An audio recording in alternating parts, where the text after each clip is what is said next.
The Ministry of Education at the moment is launching the report containing recommendations on the implementation on competency-based curriculum. The report is the work of a task force on enhancing access, relevance, transition and quality for effective curriculum reform implementation, appointed by Education CS Professor George Magoha in 2019.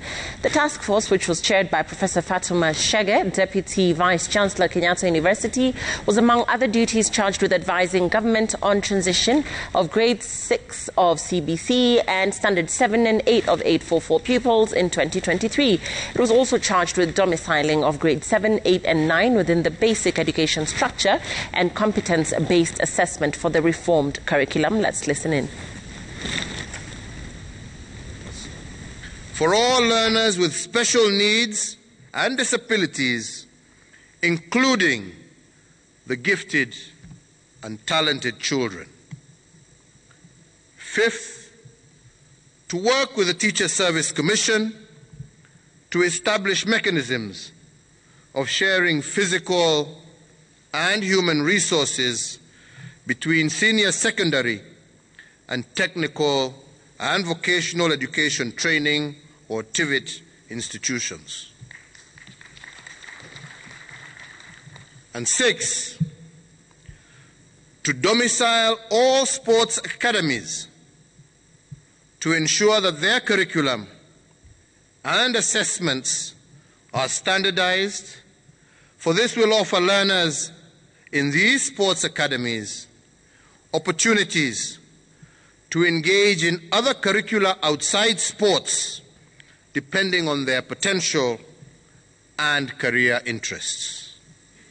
7, to rationalize all programs and courses offered in our universities to ensure that they are adequately prepared for the admission of the first competency-based curriculum cohort in the year 2029, and 8, to work with all stakeholders in the sector and government ministries to ensure that the competency-based curriculum reforms are smooth and systematically rolled out at all levels of education.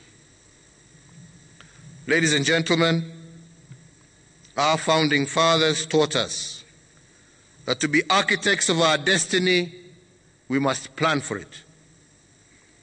Given that the challenges of our times cause us to respond using our education system, we can only succeed through designing and implementing a fit-for-purpose education system.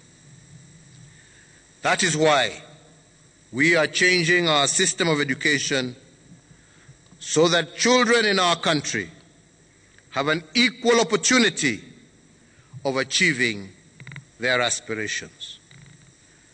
I believe, ladies and gentlemen, we will succeed because of our ability to imagine, to plan, and to implement expeditiously, and to implement solutions that are appropriate as well as responsive.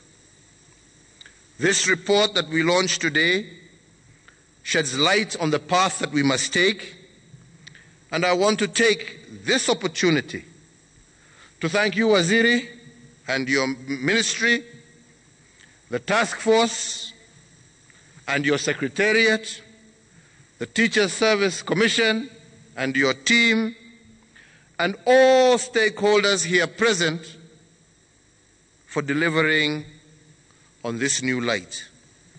It is all of us to follow the path that we have lit for ourselves. And that is why I am laying particular emphasis on effective and institutionalized implementation of the curriculum reforms, as we must seize the day and ensure that every grade of our children have the very best opportunities that our nation can secure for them. Ladies and gentlemen, this is not just my report, it's our report. It is about the future of our children. It is about equipping them and tooling them to face the future. Because as I said earlier, we live today, but we shouldn't be planning about ourselves. Ours is to help plan. And we need them to continue with this work. We are not working for ourselves. This is not about politics. This is not about where you come from. This is not about what you think. This is about equipping and arming our children to be able to face the world tomorrow, long after all of us have gone. How we succeed is what shall determine their future. Mungu awabariki, Mungu awalinde. Asanteni sana kwa kazi njema. Thank you.